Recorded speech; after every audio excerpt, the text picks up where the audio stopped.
का बहुत बहुत स्वागत है, अभिनंदन है। इस वर्ष की व्याख्यानमाला के दूसरे दिन हम अपना कार्यक्रम शीघ्र ही प्रारंभ समय से करने जा रहे हैं। हमारे आज की मुख्य वक्ता माननीय अवस्थी जी हमारे बीच में पहुंच चुकी, जो मंच पर शीघ्र ही आ रही हैं। कल पहला दिन था और ये तय किया गया था कि कुछ अनाउंसमेंट सूचनाएं ऐसी न दी जाएं, क्योंकि हमारे अभ्यास मंडल के श्रोता इतने प्रबुद्ध हो चुके हैं। लेकिन कल देखने में आया कि यहाँ से वहाँ तक करीब करीब जब इस समय मुख्य वक्ता बोल रहे थे 12-14 लोगों के टेलीफोन बज रहे थे। बाईं जेब में बज रहा है तो दाहिनी जेब से निकालने की कोशिश कर रही थी कि वहाँ है। एक दूसरा व्यक्ति बोल रहा था कि तुम्हारा टेलीफोन बज रहा है, तुमको नहीं मालूम पड़ रहा है। तो मेरा विनम्र निवेदन है कि हमारे मुख्य वक्ता आए, कार्यक्रम शुरू हो उसके पहले आप अपना मोबाइल निकाल लें और उसको साइलेंट मोड पर डाल दें। हम आपके बहुत बहुत आभारी रहेंगे।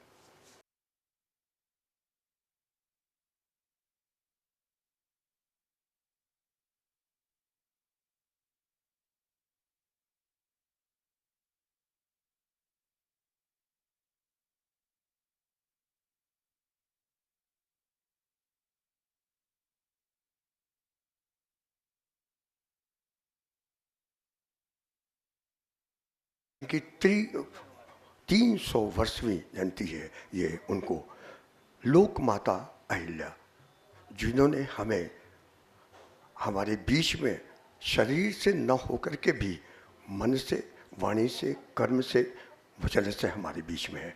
तो चलिए हम शुरू करते हैं आज की व्याख्यानमाला। हमारे बीच में है मालिनी, पद्मश्री मालिनी अवस्थी जी, जो गोमती किनारे एक ऐतिहासिक शहर लखनऊ, जो पूरे देश में इतिहास में जाना जाता है, वहाँ से आई हुई हैं। और जन्म के बारे में बता दूं कि कन्नौज जो सुगंध का शहर है, जहाँ से निकल जाइए तो फूलों को हाथ लगाने की जरूरत नहीं पड़ती है। अपने आप में हमारे पास कला, संस्कृति, संस्कार अपने आप में आ जाते हैं। तो मैं सबसे पहले अतिथियों का स्वागत करें, और मालिनी जी के स्वागत के लिए मैं बहुत आदर के साथ बुला रहा हूँ हमारे पूर्व सचिव श्री नेताजी मोहिते। नेताजी मोहिते स्वागत करेंगे हमारी आदरणीय मुख्य अतिथि वक्ता माननीय अवस्थी जी का।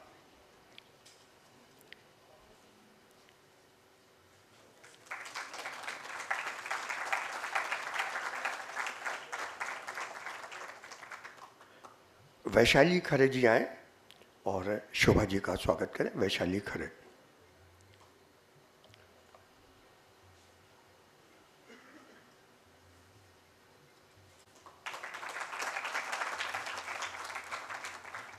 हमारे बीच में है फादर पायस लकड़ा जी। फादर पायस लकड़ा जी,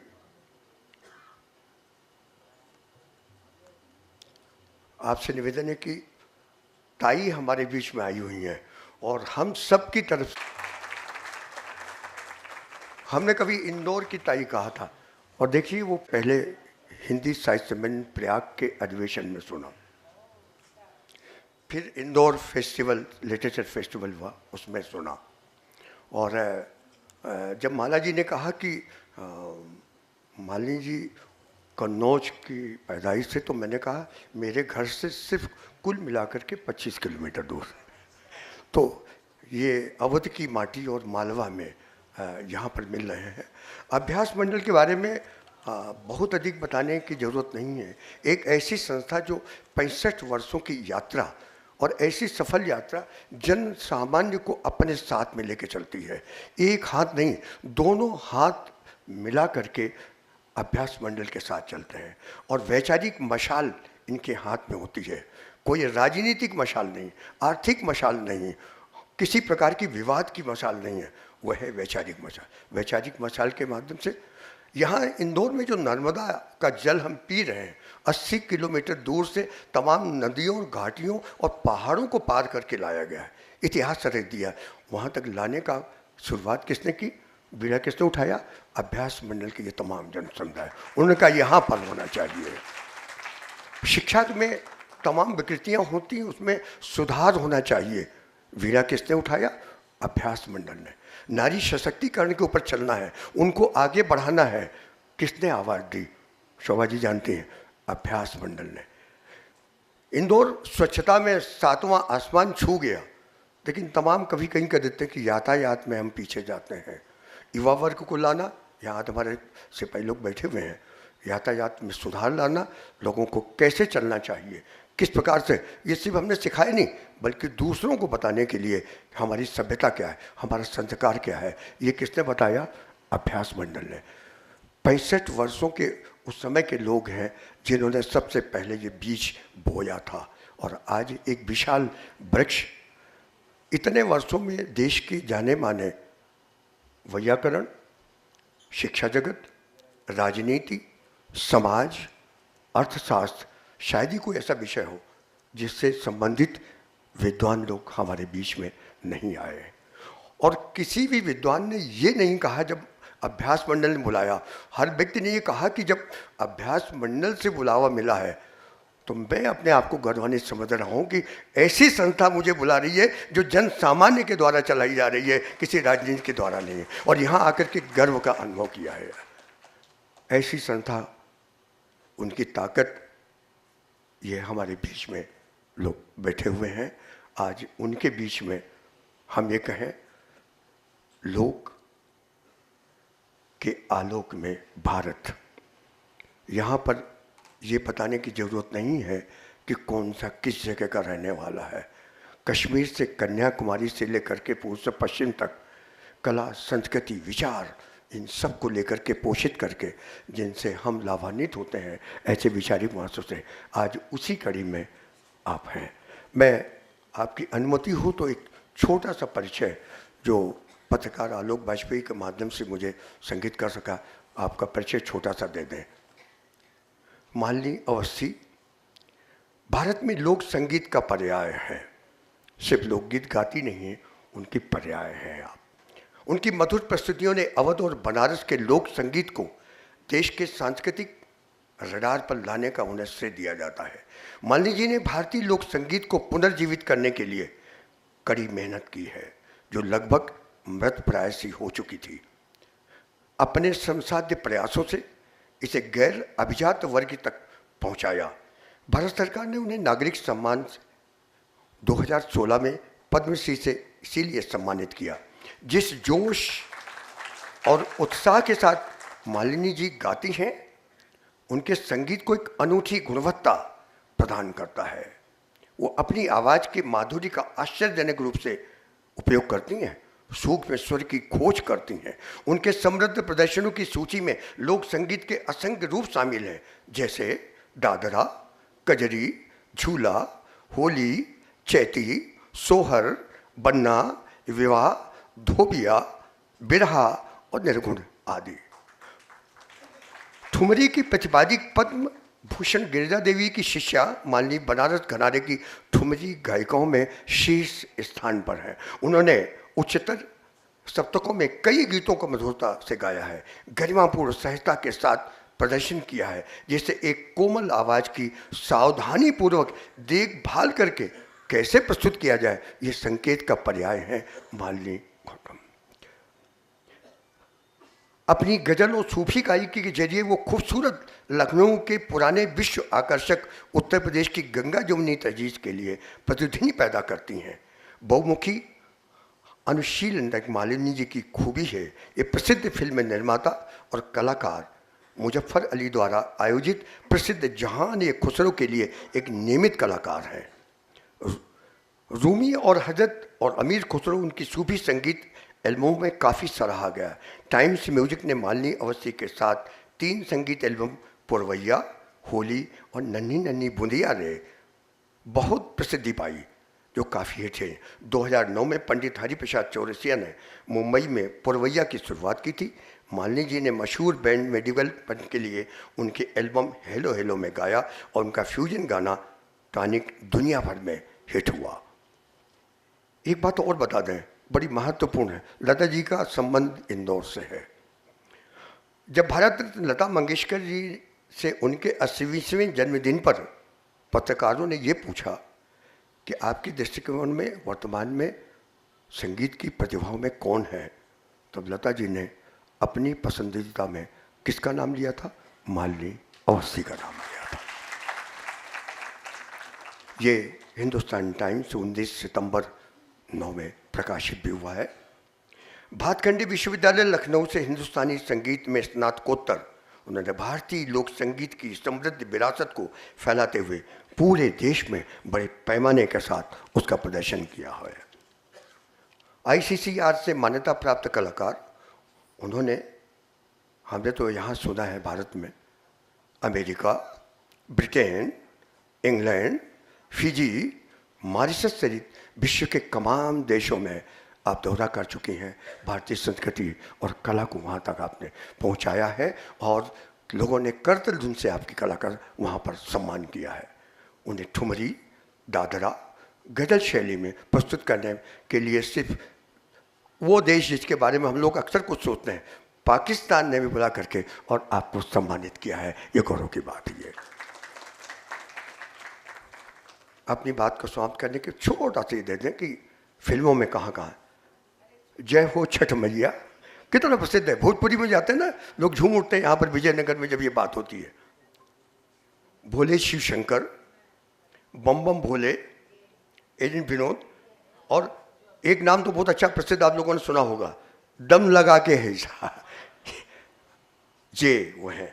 पुरस्कारों का बहुत लंबी फेहरिस्त है, सिर्फ इतना बता दें, पद्मश्री 2016, यश भारती यूपी सरकार से 2006, नारी गौरव सम्मान 2000, कालिदास सम्मान जो हमारे गौरव हैं उज्जैन के 2014, और बाकी के छोड़ देता हूँ। सम्मान तो आपके पीछे चलते हैं, आपकी कला के पीछे चलते हैं, और ये सम्मान, ये कला, ये संस्कृति भारत की विश्व में हमें पहचान दिलाती है। और उसी पहचान को मालिनी जी ने अपनी वाणी से, अपनी संस्कृति से और अपनी तपस्या से जीवंत रखा है। तो आइए मैं अब बीच से हटता हूँ और बहुत आदर के साथ ऐसी हमारी वक्ता को आदर के साथ आमंत्रित कर रहा हूँ कि आएँ और बात करें। जो विषय है आज का, बड़ा लोग पूछते हैं कि हमारा विषय है लोक के आलोक में भारत। कहाँ नहीं है भारत विश्व में, लेकिन हमारी संस्कृति और लोक के साथ जुड़ा हुआ। आदर के साथ मान लीजिए। सर्वप्रथम लोक माता अहिल्याबाई की पुण्य धरा को प्रणाम करते हुए इस ऐतिहासिक व्याख्यान माला अभ्यास मंडल के तत्वावधान में आप सभी विद्वत जनों, विशेष रूप से हम सब की आदरणीय संरक्षिका श्रद्धेया ताई की उपस्थिति में, आप सब का आशीर्वाद पाकर आप सब की उपस्थिति में अत्यंत अभिभूत हूँ। आज से लगभग 3 माह पूर्व लोकमाता अहिल्याबाई त्रिशताब्दी समारोह 31 मई को मुझे लगता है इंदौर में आयोजन हुआ, और उसी में माला जी ने मुझे पकड़ लिया। मुझे आश्चर्य इसलिए हुआ कि उन्होंने कभी मुझे बोलते हुए तो सुना नहीं था, लेकिन उन्होंने कहा कि ऐसे ऐसे हमारे यहाँ एक व्याख्यान माला है और उसमें आप आएंगी तो बहुत अच्छा लगेगा। मैंने तुरंत उन्हें सहमति प्रदान करी और आज आप सबके सामने आदरणीय हरे राम वाजपेयी जी, माननीय श्री गौतम कोठारी जी और श्रीमती शोभा ओझा जी, आप सब मंचासीन विद्वत जनों को और आप सभी को प्रणाम करते हुए आज अपनी बात कहने जा रही हूँ। इंदौर संस्कृति की, कला की, माटी की विरासत को बहुत सहेज के रखने वाला एक उत्सव धर्मी नगर है। इंदौर अपने आप में संस्कृति है। जो आज मैं कहने जा रही हूँ उसमें नया शायद कुछ ऐसा ना हो जो आपने अनुभूत न किया हो, लेकिन कभी कभी अनुभूति को शब्दों की आवश्यकता होती है और 2 व्यक्तियों की अनुभूति कभी एक जैसी नहीं हो सकती। दोनों की श्रेष्ठ अनुभूति होगी, लेकिन दोनों की अनुभूतियों की उसका अनुभव और व्यक्त करना अवश्य ही अलग होगा। उसका कारण है परिवेश। जो व्यक्ति जहाँ जन्मता है, जहाँ पलता पुसता और बड़ा होता है, उसकी दृष्टि वहीं विकसित होने आरंभ होती है। और इसलिए आज जो मैं आपसे कहने जा रही हूँ, अपनी उस उत्तर भारत के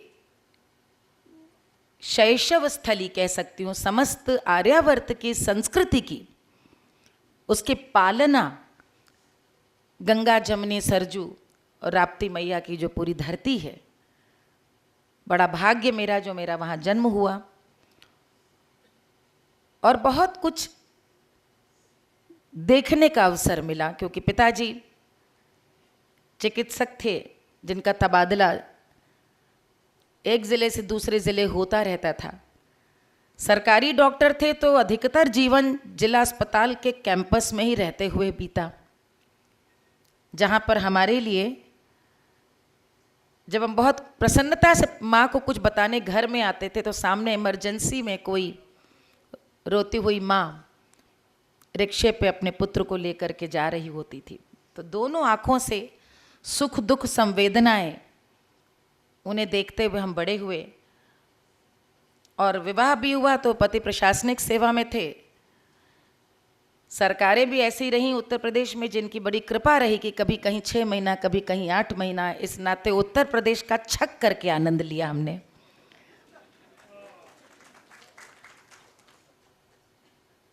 गाने का सौभाग्य जो मिला, या उस सौभाग्य ने मुझे चुन लिया कि मैं माटी के गीत गाऊं। जिस दृष्टि से मैं देख रही हूं अपने पूर्वजों को, भारतवर्ष को, उस आलोक में मैं आज के दर्शकों और श्रोताओं को उस भारत का परिचय कराऊं, जिसे देखने के लिए लाइब्रेरी न जाना पड़े, जिसे समझने के लिए किताबों के पन्ने न पलटने पड़े।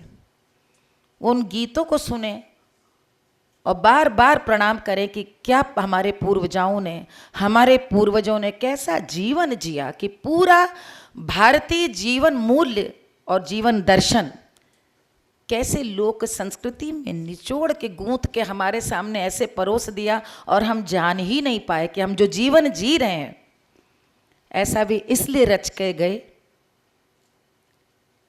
कि हम प्रतिपल सीखते जाएं, अपने को संवारते जाएं, गढ़ते जाएं। लोकगीत उसका बस एक हिस्सा है। जब हम लोक कहते हैं, संस्कृत में, यहाँ पे सब विद्वान बैठे हैं, एक शब्द है धातु रूप चलता है, रुच धातु का। रुच यानी दिखना। लोक का भी कई अर्थों में शाब्दिक अर्थ लोग संसार से मानते हैं। दरअसल लोक माने जो कुछ दिखता है वो लोक है, जो कुछ दृष्टिगत होता है वो लोक है। यानी लोक में जब हम पश्चिमी अवधारणा से उसे फोक करते हैं तो हम बहुत सीमित और संकुचित दृष्टि से देखते हैं। लोक में जो कुछ दिख रहा है, या उसमें ये भी आ गया, पेन भी आ गया, कागज भी आ गया, यानी जड़ चेतन, नव आकाश, जल थल प्रकृति, हम तुम, कुर्सी मेज, सब कुछ जो दिख रहा है वो लोक है। और इसीलिए भारत में हमारे पूर्वजों ने हमें ये सिखाया कि एक एक तत्व जो दिख रहा है, जो है, जिसका अस्तित्व है, उसका अपना आलोक है। हर तत्व का सम्मान है, और ये तत्व, यही भारत की सबसे बड़ी उसकी आत्मा है कि हम हर एक का सम्मान करते हैं, वो कुछ भी हो। ये लोक की सबसे बड़ी शक्ति है कि यहाँ पर व्यक्ति बहुत गौड़ है। सभी तत्वों का यहाँ महत्व है।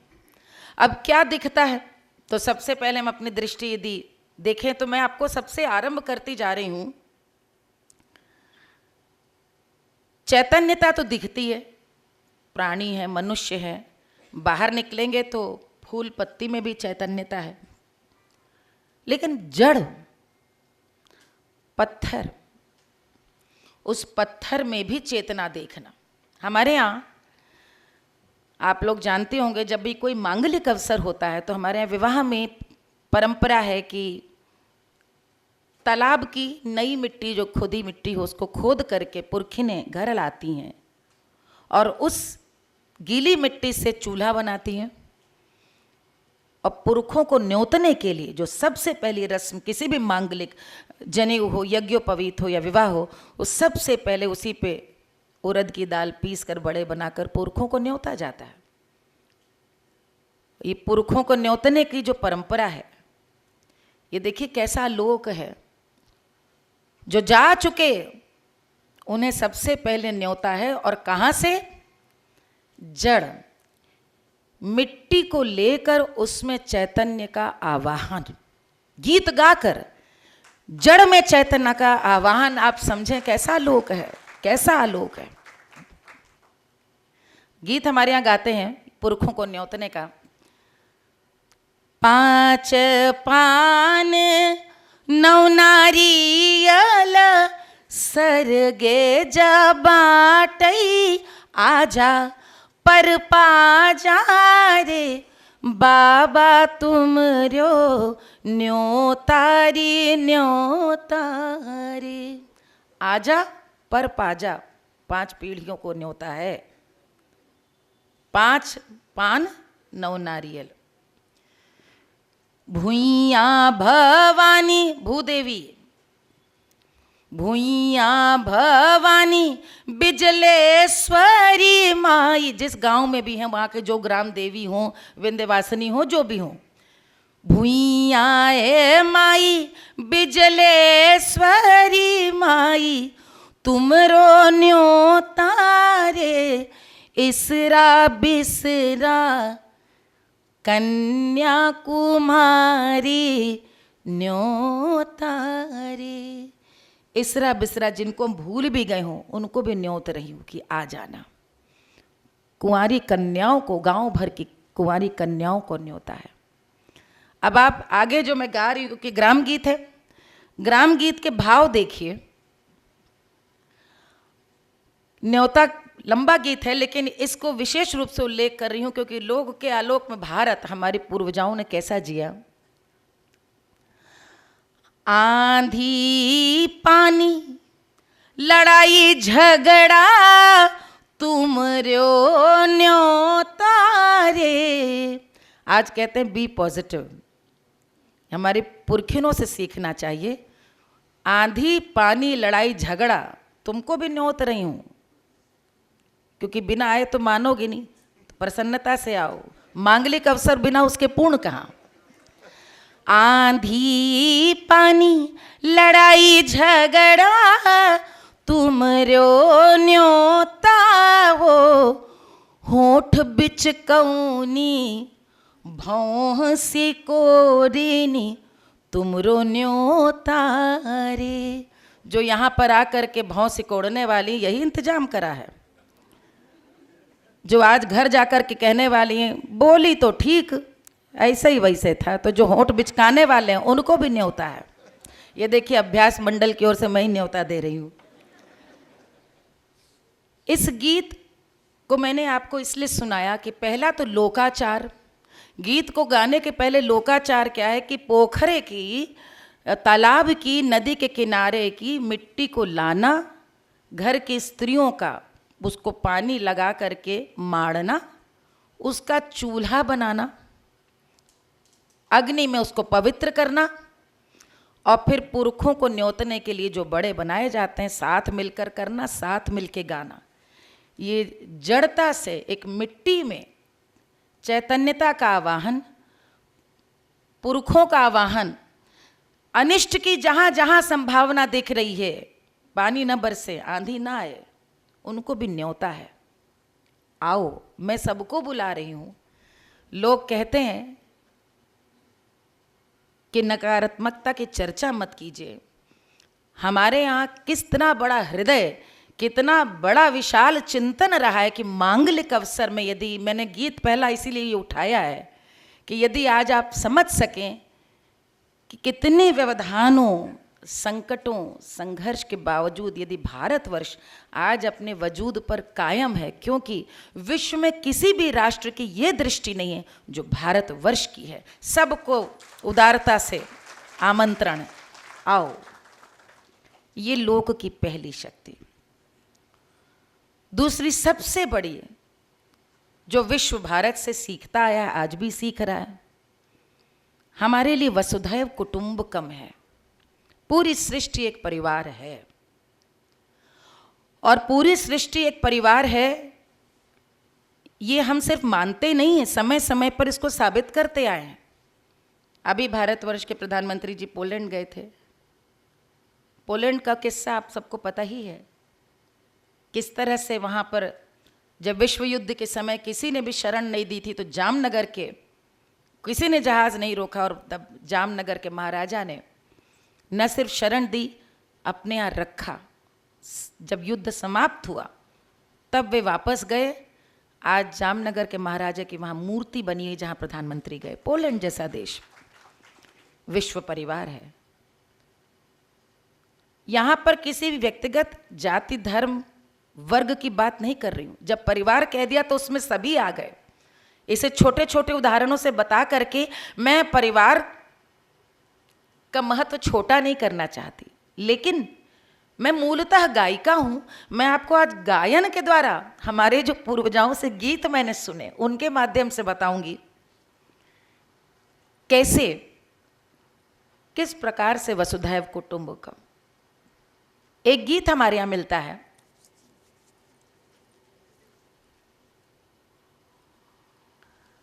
जिसमें अब ये लोक कथाएं हैं, हर लोकगीत एक कथा है। हमारे अवध में भगवान राम का महत्व धर्म से बढ़कर संस्कृति का है, और संस्कृति पुरुष हैं, हमारे चित्त में बसते हैं। उनका ऐसा प्रभाव स्थायी है कि जब भी किसी को बाद में कालांतर में कुछ समझाना हुआ, बताना हो, जैसे कहते हैं कि दादा आ जाएंगे भी बताएंगे, अवध में न जाने कितनी कथाएं लोक कथाएं चल गई। देखो राम ने ऐसा किया था, राम लक्ष्मण ने ऐसा किया था, यानी सीखो। ऐसी ही अनेक कथाएं मिलती। मैं आपको एक गीत सुना रही हूं जिसमें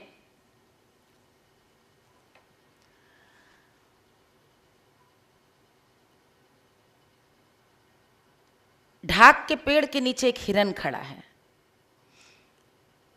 और हिरन को उदास देख करके हिरनी पूछती है, हिरन हिरनी से पूछता कि क्या हुआ हिरनी, इतनी उदास क्यों खड़ी हो, चारा सूख गया या जल?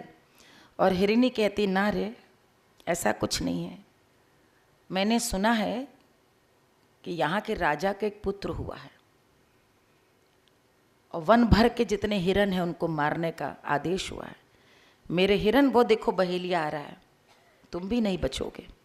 गीत इस तरह है, छापक पेड़ छियुलिया पतवन गही बर हो, अरे राम ते ही तर ठाड़ी हरिनियात पानी बीनु अनिमन हो। हिरन पूछ रहा है के तोर चरहा झूरान के पानी बीनु अनमनी हो, हरिना नाही मोर चरहा झुरान पानी बीनु मनी मोनी हो। वो देखो बहेलिया आ रहा हिरन, अब तुम बचोगे नहीं। गीत के अगले अंतरे में है, क्योंकि कथाओं लोकगीतों में आप आगे का अंतरा सुनकर समझ सकते हैं कि इस बीच में क्या क्या घट गया होगा। कोई ये उपन्यास या कथा तो है नहीं गद्यात्मक। हिरनी महल के दीवाल से पीठ रगड़ करके मांस के पकने की जो गंध है उसको अपने नथुने में भर रही है। मच्छी आई बैठी कौशल्या रानी, हरिनी पूछेली हो, रानी हरिना कि खलरिया हमें देव तू, जन त्यू हरिना जीवत ही हो। ए रानी, मेरे हिरन की खाल मुझे दे दो, मैं यही मान लूंगी मेरा हिरन अभी जीवित है। कौशल्या कहती है, जाऊ जाऊ हरिणी घर आपने, खलरिया नहीं देऊ तो हूँ। मैं नहीं देती हूँ खाल, क्यों? इस खल्लर खाल की मैं खंजनी बनाऊंगी और मेरी संतान जब इस खंजनी से ध्वनि आएगी उसको सुनेगा तो कितना प्रसन्न होगा। कहीं दशरथ का जिक्र नहीं, कहीं राम का नहीं, लेकिन सिर्फ कौशल्या का जिक्र आया। वो भी मच्छी आई बैठी, यानी आसन पे कौशल्या एक अपने ठाठ बाट रानी यानी सत्ता की तरह बैठी है, और हिरनी एक प्रजा की प्रतीक है। और वो जब जाकर कहती है तो सोहर में है कि हरिणी श्राप देती उसको, कहती है कौशल्या को, जैसे मेरे हिरन को तुमने मुझसे वियुक्त किया है, यही हिरन एक दिन कारण बनेगा कि जिसके तुम सपनों में खोई हो वही पुत्र एक दिन तुमसे दूर चला जाएगा। ये गीत बहुत आश्चर्य होता है कि सोहर के रूप में हमारे आज भी गाया जाता है। पंडित विद्यानिवास मिश्र जी बहुत बड़े हिंदी के विद्वान बाबूजी, हम लोग बहुत श्रद्धा से उन्हें कहते हैं। एक बार मैंने उनसे पूछा कि बाबूजी, बच्चे के जन्म में जहाँ पे मांगलिक उत्सव है, हर्षोल्लास से सोहर बधाई गाए जाते हैं, वहाँ इतना करुण और अप्रिय प्रसंग क्यों गाया जाता है? उन्होंने जो कहा मैं आपसे कह रही हूँ, यही लोक का आलोक है और यही भारतवर्ष की संस्कृति है। उन्होंने कहा वो इसलिए मालिनी कि हमारे पूर्वज 5 बधाई के संग संग चाहते थे कि ये हमेशा गाओ कि हर मंगल मनाने वाले को ये स्मरण रहे कि कभी किसी हिरणी का अमंगल हुआ था, तो तुम्हारा मंगल तभी तक मंगल है जब तक किसी अन्य का अमंगल नहीं होता। ये कभी कहीं किताब में नहीं लिखा, कोई लोकाचार किसी पुस्तक में नहीं होता। लोकाचार तो आपकी प्रकृति में आता है, स्वभाव में आता है। किसने हमारी दादी को कहा, क्या कोई डंडा लेके खड़ा था कि नहीं गाना गाना? ना, उन्हें उस गीत के माध्यम से वो शिक्षा बड़ी लगी, वो शिक्षा जो वह नई पीढ़ी को देना अनिवार्य है। देखना तुम्हारा उत्सव हो, अन्याय ना हो किसी के संग। कभी त्रेता युग में हुआ या शायद 100 बरस पुरानी बात है या कथा रच दी गई, क्योंकि अवध में ऐसी बहुत सारी कहानियां हैं जहां नायक राम है और वो पता नहीं वो त्रेता युग के हमारे दशरथ नंदन राम हैं कि नहीं, लेकिन राम लक्ष्मण की ऐसी कई कहानियां हैं जिन्हें पढ़ के आपको लगता है ये तो सिखाने के लिए बनाई गई। एक और सुनाती हूं। हम तोहरा से पूछिला, अरे पंडित बोल, बिन बदरी के घमवा कैसे हो। मैं तुमसे पूछ रहा हूं एक पंडित, ये बताओ कि कहीं दिख नहीं रही थी कि बदरी के आसार हो, चटक धूप निकली हुई थी, अचानक बादल कहाँ से आ गए?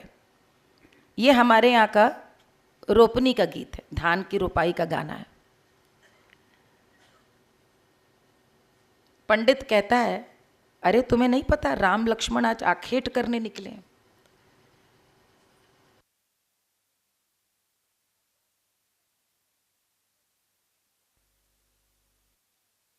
बादलों से अपना मुंह ढक लिया। लोकगीत है। गीत आगे बढ़ता है, राम आखेट कर रहे हैं, एक हथनी का वध करते हैं। ये आपने कहीं कथाओं में नहीं पढ़ा, क्योंकि ये धर्म नहीं, ये लोक है। हमारे क्या पता हमारे दादा ने कथा बनाई हो, ये कथाएं हैं। क्योंकि मूल बात क्या, राम जहां नायक है उस शिक्षा को व्यक्ति यहां से ग्रहण करेगा। हथनी का वध करते हैं, हथनी, हाथी नहीं, हथनी का वध। हथनी का वध करके अभी आगे और क्रूरता है, दांत तोड़ रहे राम, पसीना आने लगता है। लक्ष्मण से कहते हैं जाओ जरा लक्ष्मण मेरे लिए जल लेके आओ। लक्ष्मण कहते हैं इस घने जंगल में जल कहाँ मिलेगा? लेकिन लक्ष्मण भाई ने कह दिया, एक वन गली, दूसर वन गली, तीसरी 4 वन जाते जाते वहां पर कहीं दूर जाकर पर्वत के पार एक माली दिखता है। माली अपनी वाटिका में घूम रहा है, जल डाल रहा है। लक्ष्मण वहां पहुंचते हैं और बहुत गर्व से बताते हैं कि मैं रघुवंशी राजा दशरथ के सुपुत्र रघुनंदन भगवान श्री रामचंद्र जी का अनुज लक्ष्मण। माली कहता है ठीक है, पहले तीर कमान उधर रखो तब अंदर आओ। लक्ष्मण क्रोधी स्वभाव से, लेकिन अब इस समय ज़्यादा महत्वपूर्ण क्या था? जल ले जाना। तीर कमान रखते हैं, जल लेते हैं। बताते मैं वन में भाई को राम प्यास लगी है, वो जल देता है, जल लेकर के तुरंत भागे भागे जाते हैं। रामचंद्र जी जैसे ही देखते हैं भगवान राम लक्ष्मण को, तो उनका नज़र इस पे जाती है कि तीर कमान कहाँ गया। तो वो जल पीते हो, कहते तुम्हारा तीर कमान, तो बोलते पहले जल पी लीजिए, पूरी कथा है। ऐसे ऐसे मैं गया, एक ही जगह जल मिला, उसने शर्त यही रखी कि अपना धनुष तीर रखो, और तब जल में लेकर आया हूं। राम कहते हैं मुझे इससे मिलना है। दोनों भाई चलते हैं, फिर एक वन गए, दूसरे वन, चौथे वन पहुंचते हैं। माली दिखता है, राम समझदार हैं, पहले ही तीर कमान बाहर रख करके अंदर आते हैं और कहते हैं आपका बहुत बहुत आभार, आज इतनी तेज धूप और प्यास से प्राण लग रहा था, आज चले जाएंगे, लेकिन आपको ये बात तो पता है कि हम क्षत्रिय हैं, राजपुत्र हैं, इतने घनघोर वन में बिना तीर कमान के घूमना खतरे से खाली नहीं, एक से एक हिंसक जीव रहते हैं। आपने लक्ष्मण का भी रखवा लिया, कुछ हो जाता तो। माली मुस्कुराता है, कहता राम मुझे पता है तुम किसके पुत्र हो, तुम राजा के पुत्र हो, आखेट करना तुम्हारा धर्म है, मैं तो माली का पुत्र, मेरा धर्म है बगिया की रखवाली करना। मैं तुमसे ये पूछना चाहता हूँ राम, जिस निरपराध हथनी को तुमने मार डाला, उसमें भी इतना विवेक था कि वो प्रतिदिन मेरी बगिया के सामने से गुजरती थी, मेरी फुलवारी को उसने कभी रौंदा नहीं, तुमने क्यों मारा राम?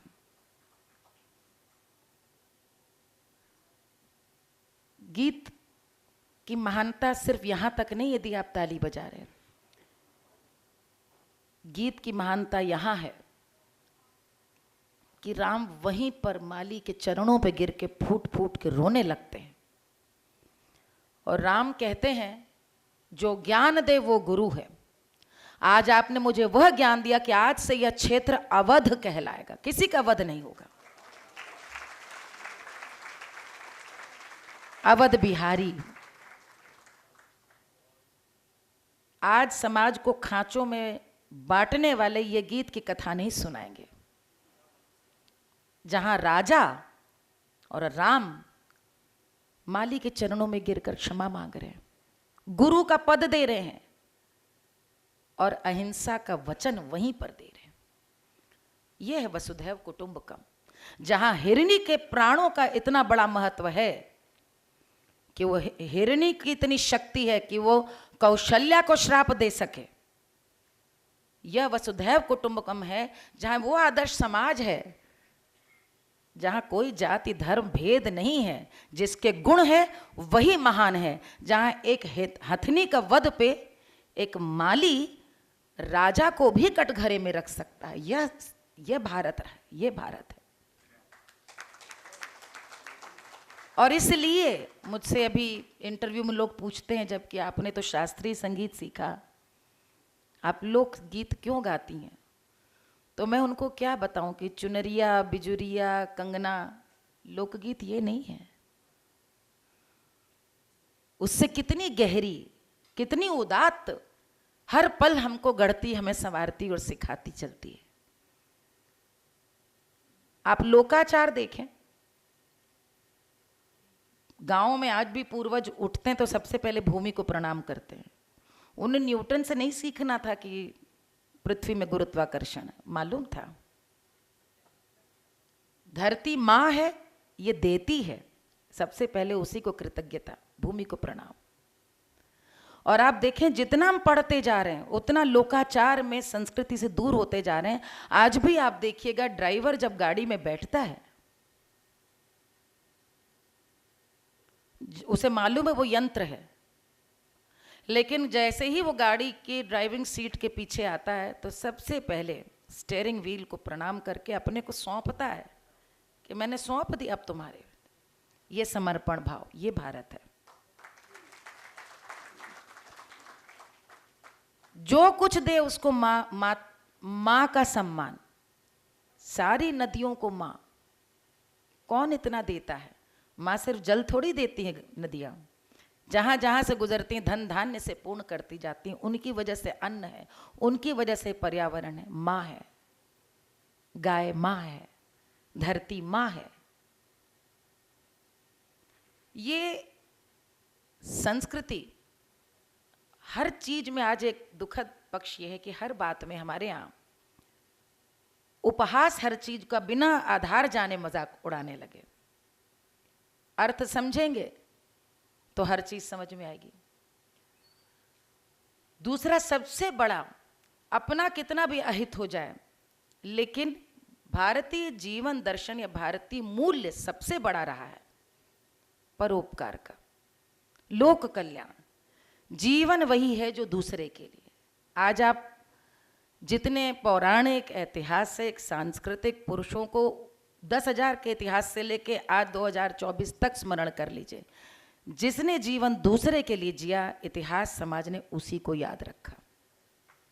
कितने राजा महाराजा हुए, कितने व्यापारी हुए, कितने बिजनेस वाले हुए, कितने समाज सेवी हुए, याद उसी को रखा जिसने लोक कल्याण के लिए कार्य किया। एक हमारे यहाँ सोहर मिलता है,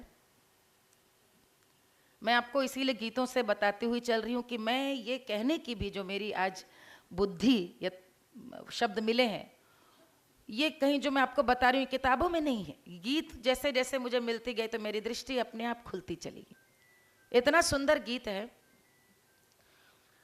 कुइया खदावे कौन फल मोरे साहिब साहिब हो। यहाँ पे कौशल्या और दशरथ के बीच का संवाद है। साहिब, कौशल्या बैठी हैं दशरथ के साथ और पूछ रही हैं कि कुआं खदाने का क्या फल है। कुइया खदावे कौन फल मोरे साहिब साहिब हो। उत्तर आता है दशरथ का, झोंकोवन भरे पानी हारन, झोंकोवन भरे पानी हारन, तब फल मिली है, तब फल मिली है सुनहु हो। कुआं खुदाने का तो तब फल है रानी, जब पनिहारिन भर भर उलीच पानी लेकर के जाए, तब तो कुआं खुदाने का फल है। अमुआ लगावे कौन फल मोरे साहिब साहिब हो। अच्छा राजा, ये जो आम का बगीचा है, आम के वृक्ष लगवा रहे हैं आप, इसका क्या उद्देश्य है? दशरथ का उत्तर सुंदर है। राही बाटे जौन अमवा, राही बाटे जौन अमवा खई है, तब फल मिली है, तब फल मिली है हो। राह चलता हुआ व्यक्ति भी यदि उस पेड़ से आम तोड़ के अपनी भूख मिटा सके, तब तो आम का वृक्ष लगवाने का लाभ है। आज जैसा नहीं जो अपना फार्म हाउस में लगते हैं। लोक कल्याण, परमार्थ। उसके बाद आगे आता है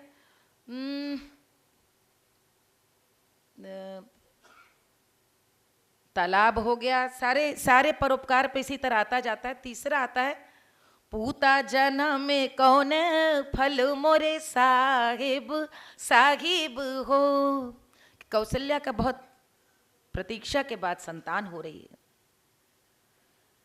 सारा सुख है, संतान ही नहीं है। तो कौशल्या पूछती हैं कि दशरथ ये तो बताओ कि पुत्र के जन्म का क्या उद्देश्य है, क्या लक्ष्य है, क्या हुआ है।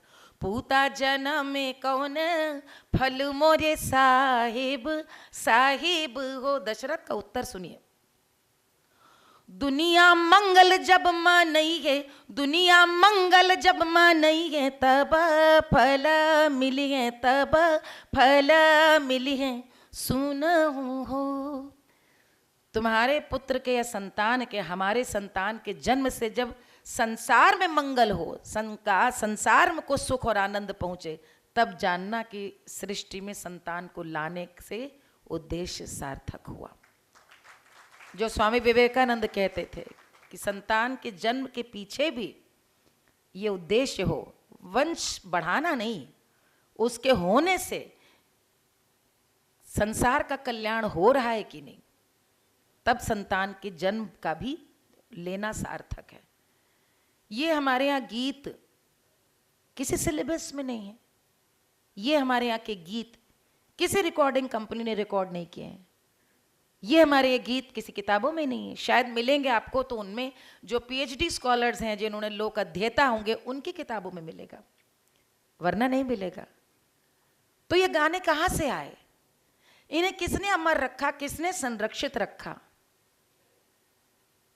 सदियों से हमारी आपकी पूर्वजाओं ने अपने लोक कंठों में संरक्षित रखा, क्योंकि वे समझती थीं कि जब गुरुकुल नष्ट हुए कि ये विद्या, ये संस्कार कैसे आएंगे। लोग कहते हैं कि हमारे यहाँ स्त्रियां पढ़ने नहीं गई, अध्ययन करने नहीं गई। हमारी ताई जी हमेशा, उनको हमारी माँ उस ज़माने में एमए थी, तो हमारी ताई जी 4वीं पास थी, 5वीं पास थी, एज डिफरेंस भी था। तो हमारी माँ को हमेशा बहुत ताना इस बात के लिए मिलता था कि पढ़ी लिखी आई थी अपने ज़माने में, एमए हिंदी में थी। तो जब कई बार बोले कि देखा मुल्लर दुल्हन ही पढ़ी आई हैं, इनसे देखा कुछ हो तो नहीं, पढ़ी आई हैं, बातें सुनाए इनके कि देखा ये पकड़े नहीं सकती, पढ़ी आई हैं। तो जब बहुत कुछ हुआ तो हम लोग सुनते थे और माँ किस्सा बताएं।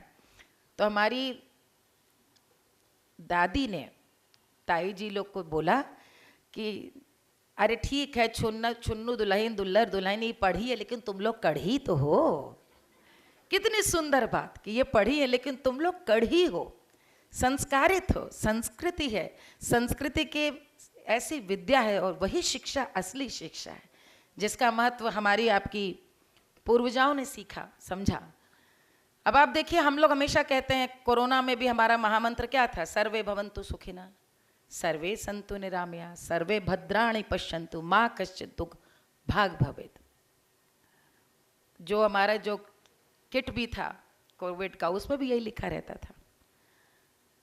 मुझे पक्का विश्वास है यहाँ पे जितनी भी स्त्रियां बैठी हैं और घर में पुरुष बैठे हैं, यहाँ पर अपने बालक के रूप में अपने माँ के साथ बैठ कर के जितनी भी कथाएं, लोक कथाएं और पूजा उन्होंने सुनी होगी, तो हाथ में अक्षत ले करके सबसे पहले क्या करती थी? 5 मिट्टी की ढिरिया, फिर वही जड़ता में चैतन्यता का आह्वान, और हाथ में अक्षत लेकर जब कथा सुना लेती थी, हर कथा सुखांत होती थी, हैप्पी एंडिंग।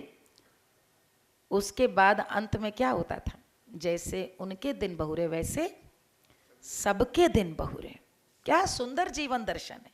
ये नहीं कि जैसे इस नायिका को सुख मिल गया, जैसे ही नायिका जेठानी देवरानी की कथा है, या एक भाई और एक बहन और 7 बहनों की कथा, भाई दूज में सब कथाएं, ऐसा मेरा मंगल हो, नहीं।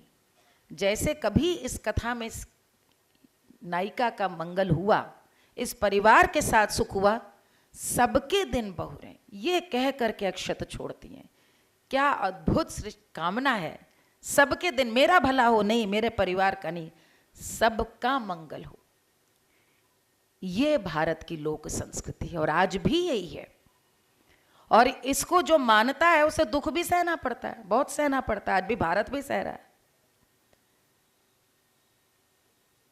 लेकिन सहना हमेशा बुरा नहीं होता। आपको मेरी बात शायद जड़ता की लगे, सहना छोड़ दिया इसलिए परिवार टूटने भी आरंभ हो गए। सहना हमेशा बुरा नहीं होता। घर के किस बड़े लड़के ने परिवार को जोड़े रहने के लिए नहीं सहा?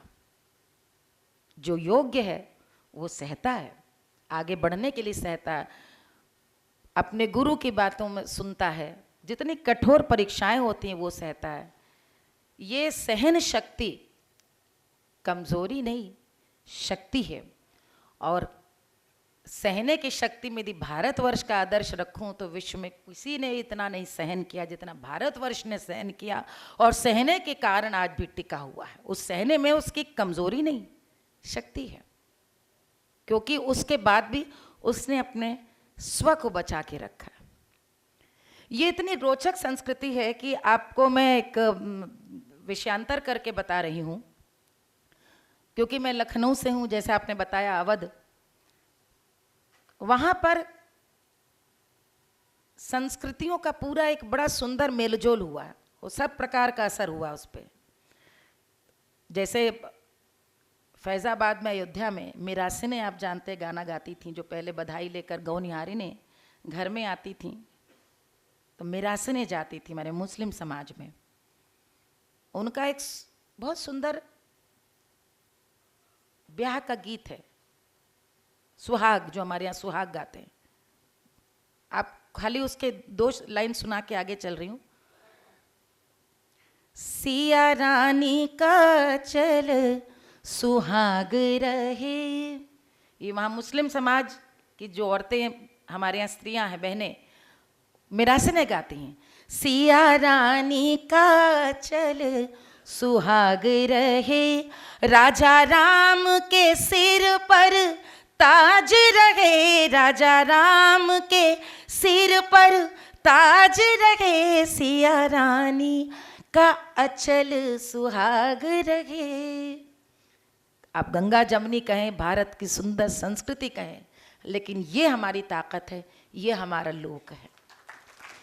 और बड़ा कमाल है कि गानों में भी इतना रोचक अध्ययन मिलता है। एक यदि जन्म का गाना मिलेगा, खेले खेले कौशल्या की गोद, राम जी दुल्हा बने, ये भगवान राम का दूल्हा बने तो गाना है। इतना आश्चर्य हुआ मुझे कि हमारी दादी आदि गाती थी गाना, खेलें खेलें कौशल्या की गोद, ये रामचंद्र दुल्हा बने। 98-99 में फैज़ाबाद, अब अयोध्या, उस समय फैज़ाबाद, पतिदेव वहाँ पे डिस्ट्रिक्ट मजिस्ट्रेट के रूप में 2 साल रहे, 98-99। और वहाँ पे गाना सुना हमने, खेले खेले बीबी फातिमा की गोद, अरे नबी मेरे दुल्हा बनी, खेले खेले बीबी फातिमा की गोद, नबी मेरे दुल्हा बनी। इतना घनघोर आश्चर्य, वही धुन वही शब्द, खाली इष्ट के नाम बदले हुए हैं। ये संस्कृति है, ये धर्म नहीं, ये संस्कृति है। क्योंकि गीत संगीत जो शगुन जगाने के लिए बने हैं, वहाँ पर इस प्रकार का अद्भुत सामंजस्य देखने को जो मिलता है, गीतों में शब्द जो देखने को मिलते हैं, सुनने को मिलते हैं, तो लगता है कि भारत के लोक की बहुत बड़ी ताकत यही रही है कि हम सब एक ताने बाने में बंद कर रह सके हैं, एक ताने बाने में बंद कर रहना जानते हैं और चाहते हैं। ये भारत के लोक की सबसे बड़ी ताकत। एक सबसे बड़ी जो हमारे यहाँ की एक और मैं कह सकती हूँ कि हमारा एक खासियत जीवन दर्शन की रही है, वो रही है पूर्णता की आकांक्षा। सब कुछ भरा पूरा रहे, भरा पूरा, ये भरा पूरा देखने की जो लालसा है कि सब कुछ भरा पूरा रहे। तभी आप देखते होंगे घर में कलश हैं तो कभी खाली नहीं रखे जाते, जल या अन्न उनमें भर के रखना आवश्यक है। कलश की मिसाल दी जाती है, सगरे सुख के भरल गगरिया, मारल जाई रावण वाहो। हमारे यहाँ गीत हैं तो उनमें भी आता है कि सुख की गगरी भर के छलक रही है, यानी यदि घर में कलश है तो भरा रहे। भरा पूरापन इस तरह के सोचिए कि हम अभाव में रहे, गरीबी में रहे, लेकिन गानों में हमेशा आता है सोने की थरिया में जेवना परोसा, चांदी की गिलसिया में पानी ले, झाझर गड़ुआ गंगा जल पानी। जल भी अतिथि को ऐसा वैसा नहीं देना, गंगा जल। चांदी की गिलसिया, चांदी में जल पीना अच्छा है। लौंगा इलायची का बीड़ा या मगही पतैया के बीड़वा मंगौली। और सेजिया भी क्या है, बेला चमेली के सेज बिछौली। ये अभी भादव आया है। एक हमारे यहाँ गीत गाते हैं, चाहे भैया रूठे चाहे जाए, सावनवा में नाही जयबे नदी।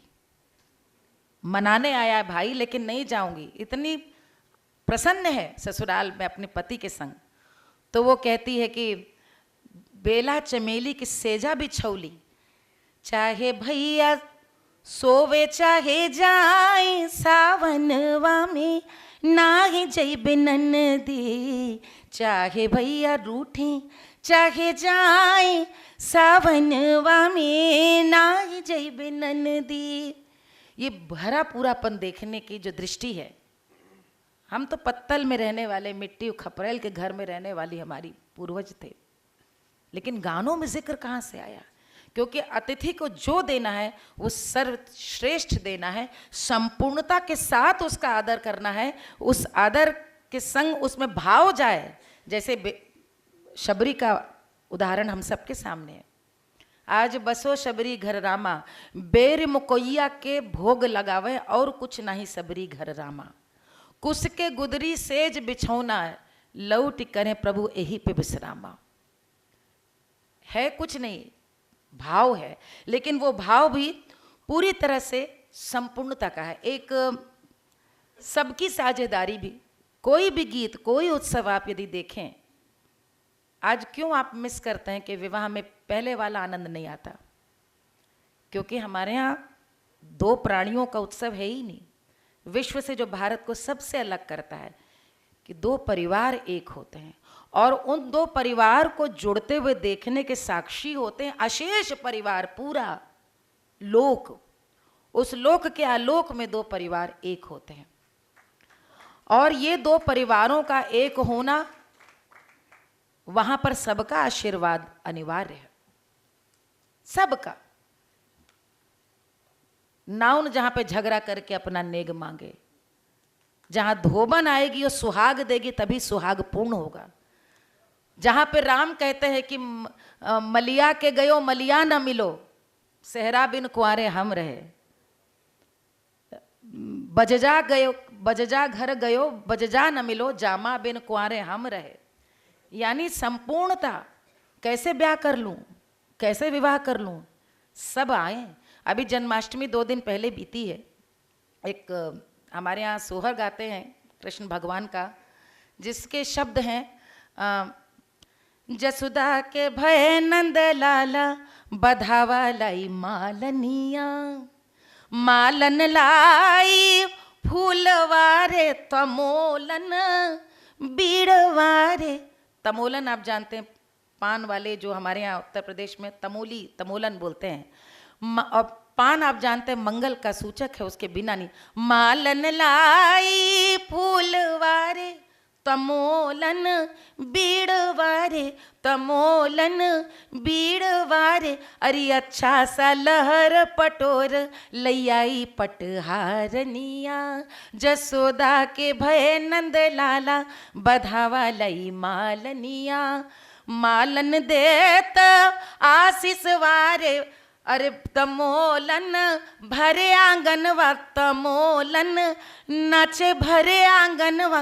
अरे जुग जुग जीवे तेरो लाल, अरे झूमे पटहारनिया। अरे जुग जुग जीवे तेरो लाल, अरे गावे पटहारनिया। यानी कृष्ण हो चाहे राम, उनका भी आना मंगल पूर्ण नहीं है जब तक समाज का हर अंग बधाई देने के लिए स्वयं उपस्थित नहीं, तब जाके मंगल में पूर्णता है। ये गीत रचने के पीछे, सिखाने के पीछे हमारे पूर्वजों को हमें एक करके रखने की आवश्यकता पर इतना अनिवार्य विचार था, जो आज सबसे ज़्यादा जिसकी ज़रूरत है, एक भारत श्रेष्ठ भारत। हम एक हों, हम अलग कभी से नहीं थे। ऐसा होता तो ये गीत आते ही कैसे अस्तित्व में। आज जातियों, उपजातियों, एक एक नामों में किस प्रकार बांटने का प्रयास है। बार बार आप लोक गीतों की यात्रा में यदि आप जाएंगे, या लोक संस्कृति में आप यदि जाएंगे, तो आपको लगेगा कि हमारे यहाँ तो समाज सदा से एक था। और कोई भी मंगल, दूल्हा किसकी, अच्छा बता दो, मैं ब्याह हो रहा है, लगन आई, सबसे पहले बताइए न्योता लेके कौन जाता है? नौआ। अब आजकल तो आप अलग अलग अंग्रेजी नाम चल गए। नौआ। नाई के बिना विवाह का संभव ही नहीं। हमारे यहाँ गीतों में भंवरा बोला गया है कि भंवरा जाओ न्योत आओ। भंवरा का काम होता है ना मंडराना, इधर उधर जाता। भंवरा पवित्र है। भंवरा जाके सूचना देकर आए, नाऊ जाकर के सूचना लेके जाता था कि देखो फला का उस गांव में ये, अरे रिश्ता भी वही लाते थे। अच्छा, दूल्हा किस पर बैठता है? लकड़ी के पीढ़े पे। कौन बनाता है? विवाह का मंडप में आप लोग देखते हैं माड़ो जो गढ़ता है, कौन बनाता है? विवाह के जितने संस्कार हैं वो ऐसे बनाए थे हमारे पूर्वजों ने कि आपको सबकी आवश्यकता पड़ेगी। आप अकेले अपने पुत्र का विवाह आज केटरिंग के भूते भले कर लें, लेकिन आदर्श समाज में एक एक वर्ग ऐसा है जिसके बिना आप विवाह की कल्पना नहीं कर सकते। उसमें सबका सम्मान है, हर वर्ग का सम्मान है और सब शामिल होते हैं। कितने गाने मिलते हैं, एक नहछू मिलता है, रामलला नहछू तो गोस्वामी जी का आपने पढ़ा, नहछू का गीत मिलता है। उसको मैं उसका सिर्फ उदाहरण देना चाह रही हूँ कि क्या समदर्शी आदर्श समाज की हमारे यहाँ भारतवर्ष में कल्पना रही। दुख होता हम कहाँ आ गए, और आवश्यकता वापस वहीं जाने की, इस अर्थ में भारत को देखने की। गीत यह है कि राम का विवाह होने वाला है और उसमें नाउन कहती है कौशल्या से कि घोड़ा लूंगी अपने नाव के लिए, तुम्हारा पुत्र विवाह करने जा रहा है। तो कौशल्या कहती है अरे ठीक है, महावर ठीक से लगाओ नहीं तो दंड दूंगी तुम्हें। अब आप बातचीत का स्तर देखिए, वो रानी है, वो नाउन है, परस्पर मैत्री, लंबा गीत है। वो कहती अरे आलता गिर गया तो गिर गया, लड़का का ब्याह कहाँ होता है, आलता यदि टेढ़ा लगा भी दिया तो क्या हुआ, घोड़ा तो लड़का एक ही बार चढ़ेगा, तुम्हारा घोड़ा चाहिए हमको अपने नाव के लिए। कहती अच्छा हम घोड़ा दे देंगे तो घोड़ा करेगा क्या तुम्हारा नाव? तो बताती उस पर चढ़ के जाएगा, हमें बैठाएगा, हमें यात्रा कराएगा। तो पूछती नाउन से तुम कहाँ जाओगी घूमने? बातचीत संवाद है। नाउन बताती मेला देखने जाऊंगी, पैर थक जाते हैं, घोड़े पे चढ़कर वहां जाऊंगी, और जिसके पास घोड़ा उसकी इज्जत है, मेरे नाव की कितनी इज्जत होगी। बातचीत करते करते छलक जाता है उसका वो आलता, और पैर में डिजाइन गड़बड़। तो कौशल्या हंसकर कहती देखो हम कह रहे थे कि घोड़ा नहीं दूंगी, आलता तुमने गिरा दिया। गीत यहीं पे समाप्त है कि पैर में चिकोटी काट लेती नाउन। ये एक परस्पर सहज विनोद प्रसंग, जिसके विवाह लड़के का होने जा रहा होगी दशरथ की रानी, लेकिन सहजता ऐसी है कि नाउन चिकोटी काट सकती है, हक से मांग सकती है, लड़ सकती है, ताना दे सकती है। यही राम राज्य, यही आदर्श भारत का समाज रहा है, यही हमारा लोक रहा है। कोई बड़ा छोटा नहीं, सब एक। संस्कार गीत देख लीजिए, श्रम गीत देख लीजिए। हमारे यहाँ ऐसी परंपरा पूर्वजों ने दी कि जो भी कर्म करो गीत गाते हुए करो, गीत गाते हुए करो, परिश्रम लगे ही ना, थकन लगे ही ना। आज थोड़ा सा भी काम होता, नए बच्चे कहते हैं स्ट्रेस हो गया। रात भर काम, 4 बजे सुबह भोर में उठते ही चकिया पीसना, सबके गीत थे। यानी परिश्रम को भी आनंद और कर्म को ही जीवन का लक्ष्य और ध्येय मानकर आगे बढ़ना, ये हमारा जीवन दर्शन रहा है। कर्तव्य, कर्म अपना करना है। और स्त्रियों के सशक्तिकरण, जो कि लोकमाता अहिल्याबाई जी के भी आलोक में ये कहीं ना कहीं परिचर्चा है। मुझे लगता है पाश्चात्य दृष्टि जो पिछले 200 वर्षों से आई विश्व को जीवन दर्शन से देखने की, उसने सबसे ज़्यादा अहित भारतीय जीवन दर्शन का किया, क्योंकि वो चाहते थे हर कोई पैंट शर्ट पहने, सब फैक्ट्री के प्रोडक्ट की तरह, पूरे दुनिया उनकी तरह पहने, उनकी तरह सोचे, उनकी तरह घर बनाए, उनकी तरह अंग्रेजी पढ़े, सब कुछ।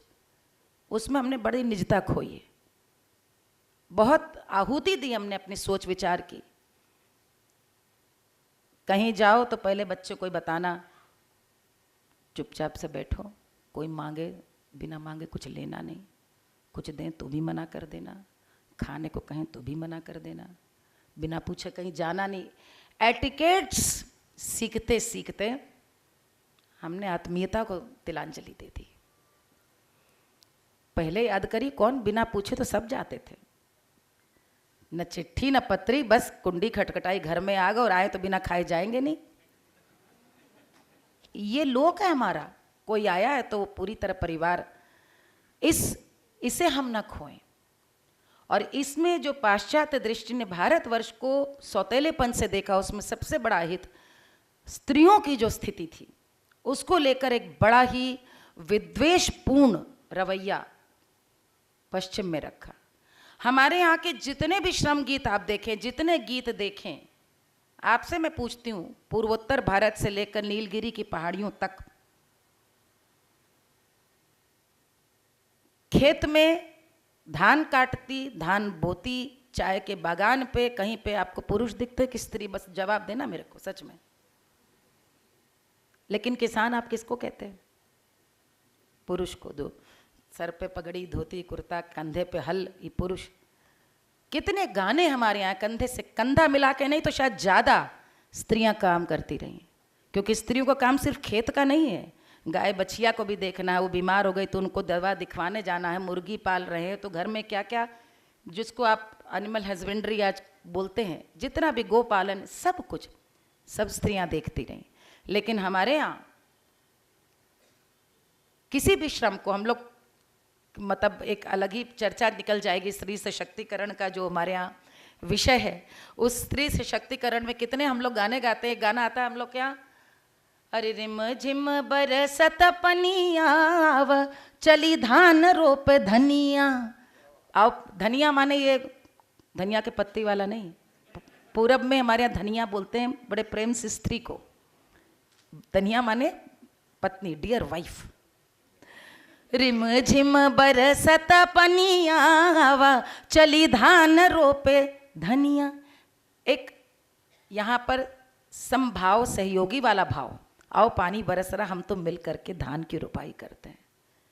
ये भारतवर्ष रहा है जहाँ पर वोमन मैन अलग यूनिट कभी नहीं रहे।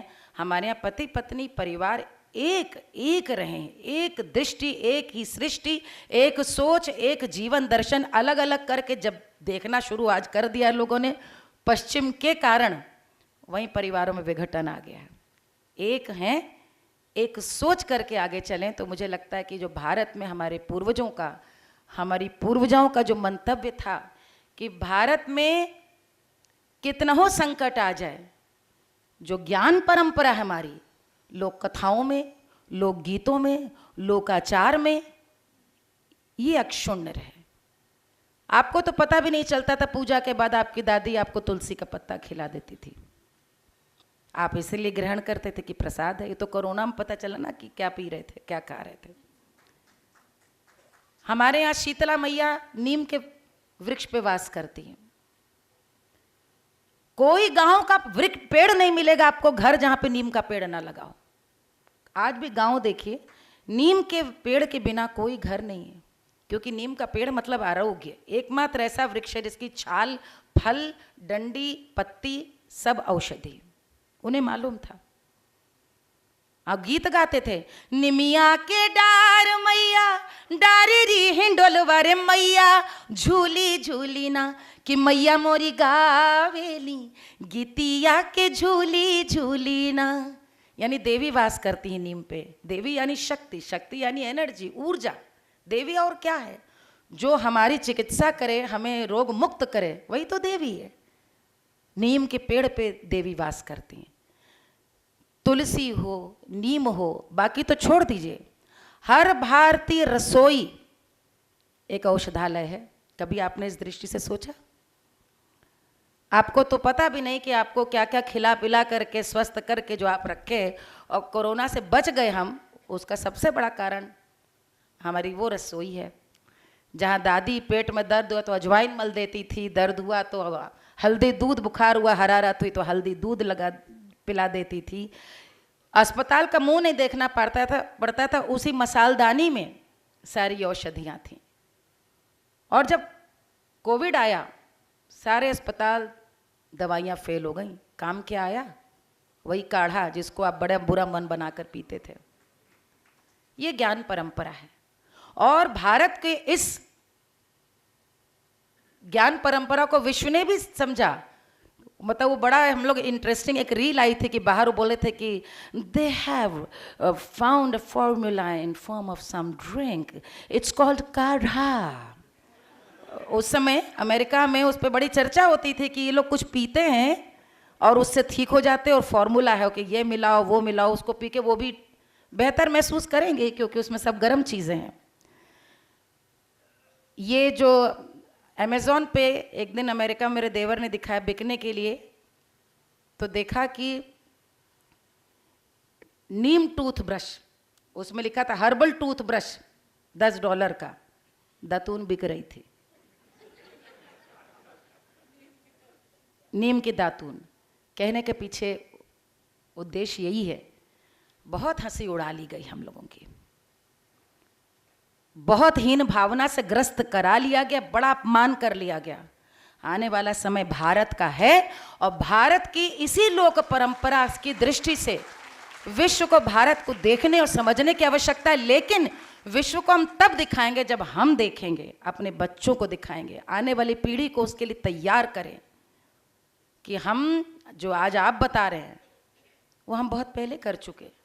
आज आप बताते हैं लेज़र से ऐसे ऐसे कटता है, हम तो जब रामेश्वरम एक से खंबे देखते हैं तो हमें लगता है 8वीं शताब्दी में किसने बताया था कि एक जैसे सांचे में कैसे 150 हाथियों की सूंड निकल रही है? कौन सी लेजर टेक्निक थी उस समय? कैसे मान ले कि उनके पास उस समय जब अजंता की गुफाओं में आज भी वहां के चित्रकला को देखने के लिए आपको टॉर्च या मोबाइल की लाइट जलानी पड़ती थी। सोचिए जब ये चित्र बने थे, क्या बिजली नहीं थी अंदर? 300 साल में ही सारे आविष्कार हुए हैं। बहुत कुछ ऐसा है जो हम नहीं जानते हैं, इसलिए अपने ज्ञान परंपरा पे गर्व कीजिए, विश्वास कीजिए और उसको वैज्ञानिक दृष्टि से भी समझ के अपने बच्चों को इसलिए समझाएं क्योंकि जिस समाज में स्वाभिमान और गर्व रहता है वही समाज आगे बढ़ता है। हमें जान करके अपमानित किया गया, हमें जान करके गंवार बताया गया। भारत तो छोड़िए, हम जब लोकगीत गाते रहे तो हमको तो हमेशा से यही कहा गया, बहुत दकियानूसी, बड़ी पुरानी परंपरा की, बड़ी भाई फोक करे वैसे इस दृष्टि से देखा जाता था। और मैं उनको कहना चाहती थी कि जितने उदार हमारे पूर्वज थे उस दृष्टि को ही बदलना है। इसी की ज़िंदगी में, इसी काम में मैं लगी हुई हूँ। आपको तो गाना दिखता है ना, सैया मिले लड़कैयाँ, वो तो एक क्या बोलते हैं ना, कथा सुनाने के लिए माँ कहानी सुनाती है ना, दाल चावल खिलाने के लिए 4 कहानी सुनाती है, फिर दाल चावल घी के संग खिलाती है। वो हम लोग का बाहरी आवरण है। असली उद्देश्य यही है कि भारत की लोक संस्कृति का सम्मान हो, इसके आलोक में हम भारत को जानें। आज जो समय आपने मुझे दिया उस समय के सीमा में रहकर मैंने प्रयास किया है कि अपने महान राष्ट्र की महान चिंतन परंपरा, भारतीय मूल्य और ज्ञान परंपरा के कुछ दर्शन करा सकूं जो मैंने खुद जिया है और देखा है, जिस पे मैं विश्वास करती हूँ। लेकिन ये तभी होगा जब पूरा भारतवर्ष करेगा। वंदे मातरम। और गर्व कीजिए कि आप भारतीय हैं और ये भारत की संस्कृति ही कितना, उसको मैं दोहराना नहीं चाहता हूँ। एक एक शब्द चाहे गीतों के माध्यम से हो, तो कहीं भी सर्वे भवन्तु सुखिना, उसी को वहाँ उनके हमारा की भाषा में बोलते हैं, जैसे हमारे यहाँ बहुरे ऐसे सबके ही यहाँ बहुरे। यानी जिस तरीके से हमारा कल्याण किया है वैसे आप सभी का, हम सिर्फ अपने लिए नहीं करें, सबका करिए। ये संदेश इन गीतों से जो मिला है, हम धन्य हो गए मान लीजिए आपको सुन करके, और बहुत लाभ हमको संदेश मिला है। मैं आदरणीय शोभा जी से ये अनुरोध करूँगा हमारी परंपरा के अनुसार कि हमारी अभ्यास मंडल की स्मृतियाँ साथ में भी जाएं। और मैं जानता हूँ कि मान लीजिए को ये स्मृतियाँ तो जाएंगी, इतने श्रोता जिस तरीके से आनंदित होकर के सुन रहे थे, आप सोचिए कि समय की पाबंदी अगर न होती तो मैं सोचता हूँ कि शायद कोई ये नहीं कहता कि अभी बंद किया जाए, जिसका आनंद हम ले रहे थे। ये कल कल गोमती बहती रहती है, ये छिपरा, ये नर्मदा बहती रहती कल कल भावों की, लेकिन समय की पाबंदी हमारे पास है, मर्यादाओं की है। इसलिए वो दुनिया शोभा जी से अनुरोध है कि वो हमारी मुख्य अतिथि को स्मृति चिन्ह प्रदान करें। के साथ इसमें आप भी हैं शामिल।